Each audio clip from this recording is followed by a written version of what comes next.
এটা কন্ট্রোল করার জন্য প্রথমে আমাদের একটা লাগবে হলো ট্রান্সমিটার। ট্রান্সমিটার থেকে রিসিভারে কন্ট্রোল করবে। রিসিভার আছে, ইএসসি আছে মোটরটাকে রান করার জন্য। লিথিয়াম পলিমার ব্যাটারি আছে এটাতে পাওয়ার দেওয়ার জন্য। সার্ভো মোটর আছে এটাতে এদিক ওদিক করানোর জন্য। নিচে সার্ভো মোটর আছে, রাডার আছে রাডারটাকে কন্ট্রোল করার জন্য। আর এই সাইডে ব্রাশলেস মোটর আছে প্রোপেলারটাকে রান করার জন্য। যেখানে লাখ লাখ টাকা ইনভেস্ট করে অনার্স মাস্টার্স পাশ করেও বেকার ঘুরে বেড়ায় এদেশের যুবক যুবতীরা, সেখানে মাত্র দশম শ্রেণী পড়ুয়া এক ছাত্র চমৎকার একটি আবিষ্কার করে তাক লাগিয়ে দিল দেশবাসীকে। দর্শক, আমি এখন কথা বলবো দশম শ্রেণী পাশ করা অর্থাৎ এসএসসি পরীক্ষা সদ্য দিয়েছেন এমন একজন ক্ষুদে বিজ্ঞানীর সাথে। তিনি কি আবিষ্কার করেছেন এবং এই আবিষ্কারের নেশা তাকে কিভাবে চেপে বসলো, শুনবো তার মুখ থেকে। ভাই কেমন আছেন আপনি? আলহামদুলিল্লাহ, আপনাদের দোয়া অনেক ভালো আছি। আচ্ছা, আপনার নামটা একটু জানতে চাই, পরিচয়টা জানতে চাই। আমার নাম মোহাম্মদ রাফিজ সাইফুল্লাহ, আমি গৈদেরটাকে থাকি। আমি জার্মান টেকনিক্যাল থেকে লেখাপড়া করছি, এসএসসি দিছি।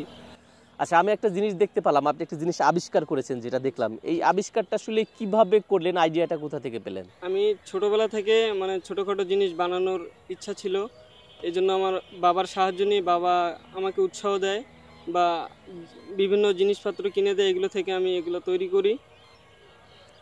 আপনি এই পর্যন্ত কি কি জিনিস তৈরি করেছেন? বিমান তৈরি করছি, বিভিন্ন মডেলের আমার বাসায় আছে। এটা গাড়ি আছে, আরসি কার, আরসি বিমান, আরসি বোট, জাহাজ আছে, এগুলা বিভিন্ন জিনিস তৈরি করছি আর কি। আচ্ছা, ঠিক আছে। এই যে আপনি এতগুলো জিনিস তৈরি করলেন, আপনি তো আসলে এখন যে বয়স, আপনার বন্ধু বান্ধব নিয়ে খেলাধুলায় মেতে থাকার কথা, কিন্তু সেটা না করে আপনি এগুলো তৈরির প্রতি আগ্রহটা কেন আসলো?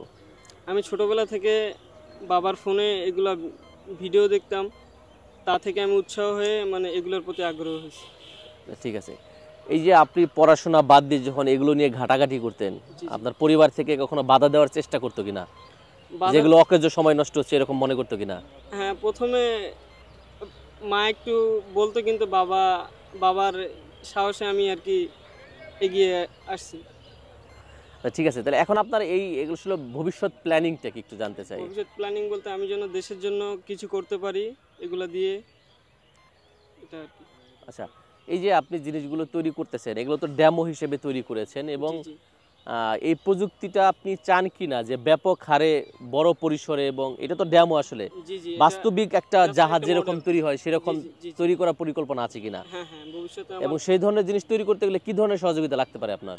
আমার তো মানে সহযোগিতা, আমি তো মধ্যবিত্ত ফ্যামিলির সন্তান, সেভাবে আমার মানে বড় কিছু তৈরি করার সেরকম সামর্থ্য নাই, কিন্তু ওপর থেকে যদি সাহায্য হাত কেউ বাড়িয়ে দেয় তাহলে আমি অনেক কিছু তৈরি করতে পারবো ভবিষ্যতে।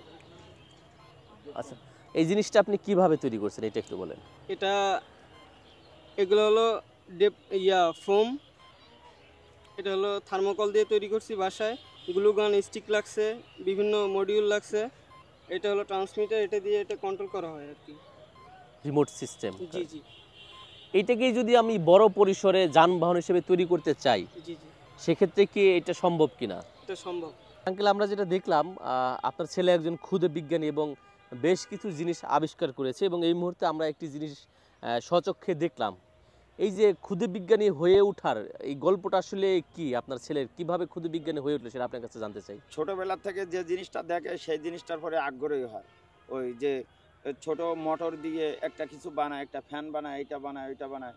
তাই আমি ওকে ঢাকায় নিয়ে আসছি। ঢাকায় নিয়ে এসে মিরপুর 2 জার্মান টেকনিক্যালে ভর্তি করি। এইটি থেকে 9 পড়ে, 9 পড়ার পরে এবারে এসএসসি দিয়েছে, অনেক কিছু বানাইছে। ড্রোন এখন বানায়নি, MiG-29 যেটা যুদ্ধ বিমান বানায় ওটাও বানাইছে, আরও কয়েকটা বিমান বানাইছে। আমরা অনেক জায়গায় উড়াইছি, ওই 60 ফিট, ওই কুড়িল বিশ্ব রোডের 60 ফিট ওখানে উড়াইছি। তারপরে একটা স্পিড বোট আরেকটা বানাইছে, বড় একটা বানাইছে, ওই টাইটানিক বানাইছে, সেটাও আমরা করছি।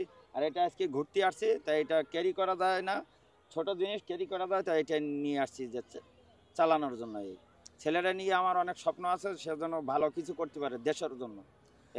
এই যে আপনার ছোট একটা বাচ্চা ছেলে, সে এত সুন্দর সুন্দর আবিষ্কার করছে, ব্যাপারটা আপনার কাছে কেমন লাগে? খুব ভালো লাগে যে দেখি, আমি তো ইউটিউব চালাই, নেট চালাই, দেখি সবাই যেন কত কিছু বানায়। আমি আমার স্বপ্ন আমার ছেলেটার জন্য এরকম বানাই, দেশের জন্য কিছু একটা করতে পারে। আচ্ছা, অনেকেই দেখি অনার্স। দর্শক, আপনাদের শোনাচ্ছিলাম একজন ক্ষুদে বিজ্ঞানীর গল্প, কিভাবে একটু একটু করে সে বিজ্ঞানী তৈরি হচ্ছে এবং ভবিষ্যৎ প্ল্যানিং কি, তার আরও আবিষ্কার হচ্ছে। আজকে এই মুহূর্তে তার ছোট্ট একটি আবিষ্কার নিয়ে আপনাদের সামনে আসলাম।